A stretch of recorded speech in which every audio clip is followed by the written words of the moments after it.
Channel. Thank you so much for joining us. और आज हम बात करने वाले हैं दुनिया के सबसे बड़े top secret, the law of attraction के सबसे टॉप मोस्ट सीक्रेट की, जो भगवान श्री कृष्ण ने अर्जुन को भगवत गीता में बताया कि अर्जुन हर तरीके से मेरे ऊपर डिपेंड हो जाओ, मैं तुम्हारे पास जो है उसकी रक्षा करूंगा और जो तुम्हारे पास नहीं है वो दूंगा, बट तुम्हें मेरे ऊपर डिपेंड होना होगा। अब इस चीज को प्रैक्टिकली कैसे अपनी लाइफ में करना है, बिकॉज अगर आपको एक ऐसी ताकत मिल जाए जिसके मिलने से भैया आप कुछ भी अचीव कर सकते हो, और वो ताकत भगवान हो, तो जिसके पास भगवान जिसने जो भगवान के ऊपर डिपेंड हो गया है उसको कौन रोक सकता है। मतलब कहते हैं ना कि भगवान जो चाहे वही वो हो सकता है, और भगवान जो नहीं चाहेंगे वो कभी नहीं हो सकता है। सो अगर आप भगवान को ही अपने साथ में लेके चलते हो तो फिर आपको कौन रोक सकता है। बट इस चीज को प्रैक्टिकली समझना है, देन हम इस चीज को प्रैक्टिकली अपनी लाइफ में इंप्लीमेंट कर सकते हैं। तो इस चीज को समझने के लिए सबसे पहले हम ऐसे थोड़ा बॉडी और भगवान और आत्मा, इन सब के रिलेशनशिप को समझते हैं। सबसे पहले समझते हैं कि देखिए, हम एक बॉडी नहीं है, हम बॉडी से ज्यादा आत्मा है। बॉडी जो है वो 6 फेजेस के अंदर चेंज हो रही है। सबसे पहला जन्म होता है, फिर बॉडी ग्रो करती है, फिर वो स्टे करती है, फिर वो प्रोड्यूस करती है, फिर वो थोड़ी मतलब ढलना शुरू हो जाता है शरीर, और उसके बाद शरीर की मृत्यु हो जाती है। बट एक चीज जो उसमें कांस्टेंट बनी हुई है वो है आत्मा। आत्मा मतलब एनर्जी, ताकत। अब ताकत का सिद्धांत ये है कि ताकत जहां भी होती है वो अपने सोर्स के साथ जुड़ी रहती है, तब जाके वो उस जगह पे प्रेजेंट होती है। जैसे फॉर एग्जाम्पल के तौर पे अगर मैं बताऊं तो हमारे घर पे आ रही जो इलेक्ट्रिसिटी है, अगर वो अपने मेन सोर्स के साथ नहीं जुड़ी होगी, अगर वो मेन इलेक्ट्रिक स्विच बोर्ड जो है उसके साथ नहीं, अगर बल्ब का कनेक्शन मेन स्विच बोर्ड से काट दिया जाए तो बल्ब तो वहीं पे है, बॉडी वहीं पे है, बट क्या उसमें एनर्जी आ रही है? नहीं।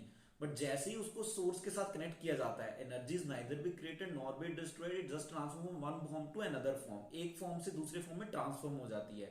जैसे लाइट एनर्जी हीट एनर्जी में ट्रांसफर हो रही है, बट कब ट्रांसफर हो रही है? जब वो अपने सोर्स के साथ जुड़ी हुई है। तो शरीर लगातार बदलता है और लगातार वो जो चेंजेस हैं, 6 फेजेस के चेंजेस हैं, वो शरीर में कंटिन्यू चलते रहते हैं। बट यहां पे हम ये नहीं कह सकते कि यार हमारा अंत हो गया या मैं खत्म हो गया या अमरजीत की मृत्यु हो गई। अमरजीत की मृत्यु नहीं हुई। अमरजीत को जो मिला हुआ शरीर था और शरीर को जो नाम दिया है अमरजीत, ये शरीर एक्चुअली में खत्म हो रहा है बिकॉज इसका यही नेचर है। एज इट इज समझ रहे हैं हम बॉडी को कि ऐसा ही बॉडी है। बॉडी इन 6 फेजेस से होकर गुजरती है। अब इतनी ही छोटी लाइफ में हमें सब कुछ अचीव करना है, बट हम आत्मा ही इस शरीर को एक्सपीरियंस कर रही है। तो आत्मा को यह बात जानना बहुत ज्यादा जरूरी होता है कि भगवान की बिना, क्योंकि भगवान हर चीज के कारण है। भगवत गीता में भगवान श्री कृष्ण अर्जुन को बताते हैं कि मैं हर चीज का कारण हूं। कुछ भी इस दुनिया में हो रहा है, इवन जो तुम कर्म कर रहे हो उसका भी कारण मैं हूं। अब इल्यूजन कहां पैदा होता है? इंसान ये सोचने लग जाता है कि मैं क्रिएट करूंगा, मैं कर सकता हूं। तो भगवान ये भी इस बात को भी एक्सप्लेन करते हैं अर्जुन को कि ये जो मैं की ईगो आती है, जो फॉल्स ईगो आती है हमारे अंदर कि अरे मैं कर सकता हूं, मैं कर सकता हूं, ये आती है भगवान की माया। भगवान की माया इतनी महान है कि भगवान भगवान की माया, अब भगवान की माया कैसी है? एक चींटी भी सोच रही है कि वो मिट्टी में छेद करके बहुत बढ़िया उसमें घर बना ले।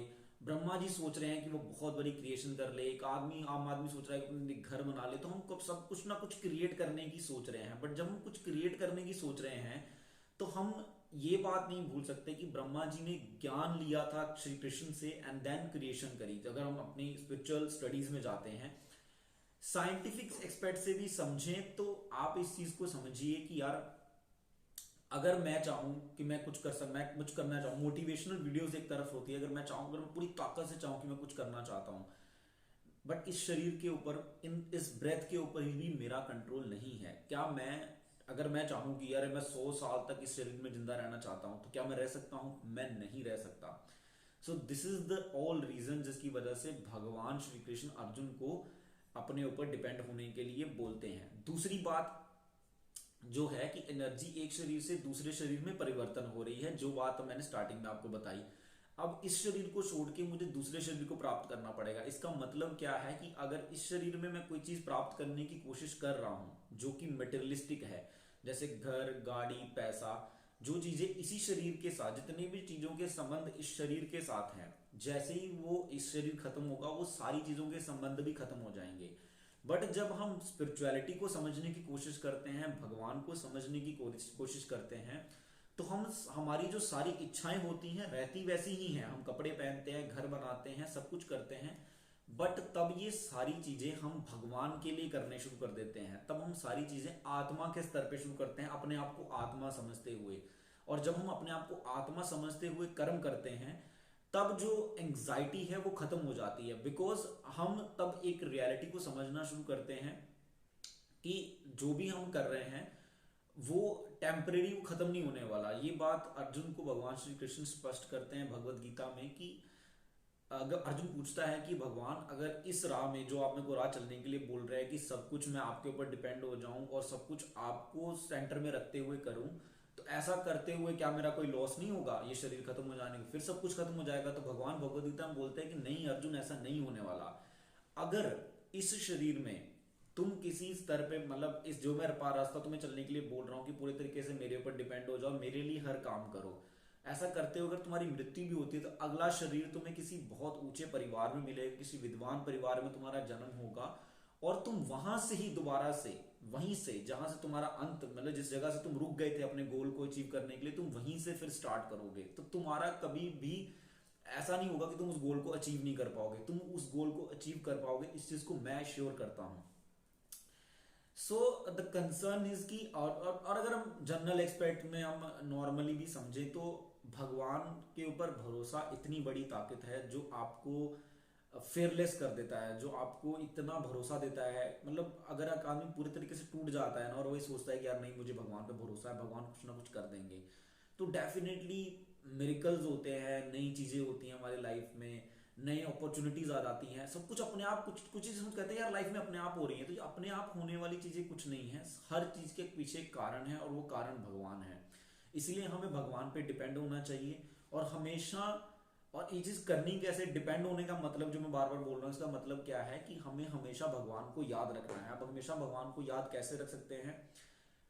हमेशा भगवान के बारे में सुनने की कोशिश कीजिए, भगवान के नाम का उच्चारण कीजिए। और अगर आप ये नहीं कर पा रहे हैं, सुन नहीं पा रहे हैं, भगवान के नाम का उच्चारण नहीं कर पा रहे, तो मंदिरों में जाके सेवा करने की कोशिश कीजिए। कोई भी ऐसी सेवा जो भगवान के लिए की जा रही है, भगवान को फूल चढ़ाना हो, या सुबह मंदिर जाना हो, या फिर कोई मंदिर में जाके सफाई करनी, कोई भी ऐसा काम करेंगे जिससे आपको भगवान हमेशा याद रहें, तो आपके पूरा दिन में एक पॉजिटिविटी बनी रहेगी। बिकॉज आप कितनी भी लॉ ऑफ अट्रैक्शन की वीडियोस देख लो, कितनी भी विजुअलाइजेशन कर लो, कितनी भी इमेजिनेशन कर लो, कितने भी कॉन्फिडेंस से काम कर लो, वो जो ताकत आती है ना कॉन्फिडेंस की, वो तभी आती है जब हम भगवान को अपने अंदर, भगवान को समझते हैं, और भगवान के और काम करने के बाद ही सोचते हैं कि भगवान मेरे मेरे साथ हैं और मुझे उन पर भरोसा है और ये चीज हो सकती है। फेथ ही एक ऐसा सीक्रेट है जिससे आप अपनी लाइफ में कोई भी चीज अचीव कर सकते हैं, और अगर वो सही तरीके से उसको समझ के किया जाए, तो आपका फेथ कभी बदलेगा नहीं और हमेशा आपको जीत देगा। Thank you so much.